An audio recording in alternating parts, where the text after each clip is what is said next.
Good morning. Good morning. Good morning. It's Andrea Michelle, and I'm walking my way to 170. Happy Sunday to you. It's a beautiful morning. If you get the opportunity, get out today. I don't think it's going to rain here in the local metro Atlanta area. So I'm looking around a lot because the area that I'm walking in, the sidewalks are unlevel. So I'm being cautious and careful. I hope you guys are having a wonderful weekend. I most definitely am. Oh, we got a new president. Okay. So my prayer for our new president is that God bless and use him to unite America, and that the people of God may be blessed through him. Yes. So I don't have my earpiece. I'm hoping you guys can hear me clearly. But this morning, I want to speak to you guys and encourage you in the area of true forgiveness. True forgiveness. In this life, we're going to experience a lot of things, a lot of disappointments, and that comes about when we have expectations of man. If we put our hope, our trust in God, he'll never fail us, because everything that is meant for us, we will receive in God's time. Often you may have heard people say, he may not come when you want him, but he's always on time. That's God's timing. He knows the plan he has for us, and we have to trust. If we trust and believe in his word, we can patiently wait on God's plan and God's timing. But again, going back to true forgiveness, if there's ever anything that someone has done to you in your life, be it your friend, parent, spouse, co-worker, teacher, someone in authority, if you've ever been disappointed, whether or not you were right or wrong right now is irrelevant, because I'm not talking about whether you felt you had a right. I'm talking about the fact that you were disappointed and you have unforgiveness. You're upset with someone for whatever reason. The time is going to come when you're going to have to face that issue. You're going to have to talk to that person in order to move past it. But one thing I learned is that the person who hurt you is not the person who's going to be able to heal you. You're going to have to turn to God for your healing. He's not just a physical healer, he's an emotional healer. He can heal your heart, mind, your body, and your soul. But you're going to have to be willing to give it to him. Some people hold on to anger and hurt because that's the only thing they have. They feel that it's power in holding on to that, but actually it's not. If you ever intend to make up with the person that you were upset with, you got to come wholeheartedly. You can't pretend that everything is okay, and then as soon as you get with that person, you want to throw it up in their face, or you want to go back and talk about the past. If you're not ready to let it go, don't move into that relationship, because it's not going to be successful. And then you'll have another reason to blame that person instead of truly looking within to see, have I healed? Am I ready to move on into this relationship? And it's not just spousal relations. It could be any of the ones I named. If you're holding a grudge, if you're holding unforgiveness in your heart against anyone today, if you are not ready to let it go, and move on. You have to honestly be able to say in your heart, I'm done with this. It's the past. Today is day one. I'm moving forward. You have to be willing to say that in order for the relationship to be successful. Otherwise, it's not gonna work. It's not gonna work.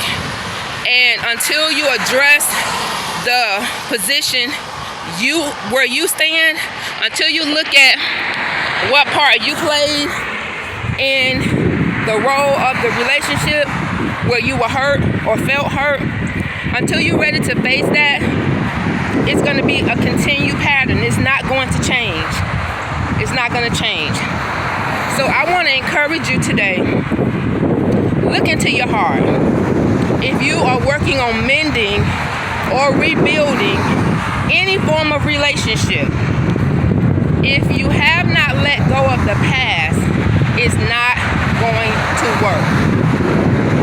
It's not. While you in your heart, you're thinking, I'm working to draw that person back to me, we're building on a relationship.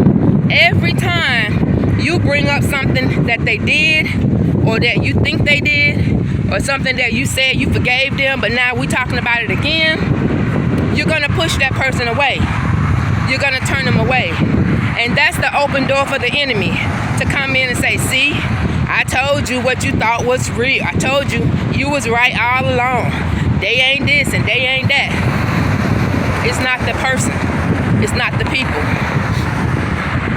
Forgiveness is for you. It's not for the other person. If you think you can't just forget and forgive, then sit down and have a conversation. You may need to talk with that person. And if you feel the conversation may be combative, then you need to consider a mediator, a counselor, bringing someone into the conversation that's not related to either party. If you truly want to work it out, if you truly want to mend a relationship, if you truly want to move forward, for real, not, oh, it sounds like the right thing to say, but for real, you got to give it over to God. You have to let it go. You have to trust that this person that disappointed you, you have to love them into grace. Have grace, have mercy. Give them another chance. Like me, a lot of things is going on in my marriage that I was unaware of. But because I trust you until you give me a reason not to, I didn't see it.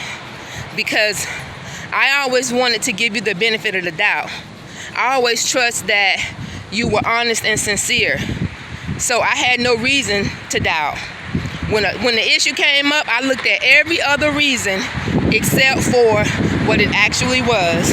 Because that's how open I was to trust. So now, I'm even giving that to God. And I'm allowing God to heal me. And that started with me forgiving that person, forgiving my soon-to-be ex-husband. I'm gonna be all the way real. It started with me being willing to let go and forgive my ex-husband. I forgive him because no matter how bad you want something, you're gonna only get what God has for you. And it might not be that man or that woman. It might not be that friendship. When things come to an end, it's no surprise to God. It's only a surprise to us. And we have to trust that He knows what's best for us. And I do. I trust you, Lord. That's why I'm able to smile. That's why I'm able to move on. Because my hope and my trust is in God. And I do forgive. I do. And even in the ending of the marriage, I look back on the good things that I can be thankful for. Because God said in all things, give thanks. So I thank Him even for the things I learned, because I learned a lot. I learned a lot.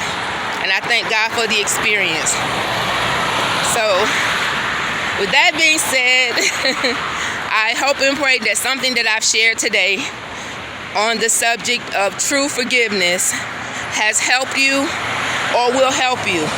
And even if it doesn't today at the watching and listening of this video, hopefully in your quiet time when you're seeking God, asking him why you're having such a hard time, why it's such a struggle for you to let go of the things that hurt you in the past, he'll remind you of this video, or you'll stroll across it, or someone will like it and it'll pop up to the top and you'll listen to it. Yes, I'm talking to you. If you're having a difficult time letting go of hurt, pain, feeling of betrayal, abandonment, if you're having a difficult time letting go, it's possible to overcome and move past it, but you have to be willing to give it over to God. Okay? All right, guys. I hope this truly helped, because it truly helped me. It truly helped me. Before I go, one more thing. There was a time, I talked about this in the past, but there was a time, sorry, checking my surroundings, watch as well as pray. But there was a time where I had hurt and pain against my dad. May he rest in peace. I felt abandoned by my dad. I felt abandoned. And it hurt me so bad to live my life without my dad's involvement. He was there, but I only saw him when I reached out to him. I only saw him when I got in my car and drove to him. He was healthy, well-bodied. There was nothing stopping him from actively being a part of my life. But for whatever reason, and that's between him and God, he was not. He was not. Every time I talked to him, it was because I called him. When I saw him, I knocked on his door. Okay? So I had some resentment against my dad. But I gave that to God. And I was able to let it go. And in the last days, I was able to look at my dad with love in my heart. I always loved him. He was like my superhero. He couldn't do no wrong. Even though I felt he wasn't there, I never stopped loving my dad. I always loved my dad. That's why I always called. That's why I always knocked on the door. That's why I always showed up, because I love my dad. Even though I didn't feel I was getting the same in return, that doesn't stop me from the love I had for my dad. But back to the point, I was able to let go of that. What helped me heal is telling him. Yes, I told my dad. One of the visits towards the end on his hospital bed, I told my dad how I felt. I told my dad, I told my dad that I felt he wasn't there for me. I told him I felt that he abandoned me, that he rejected me. I told him I didn't feel that he loved me. I was honest with my dad about how I felt.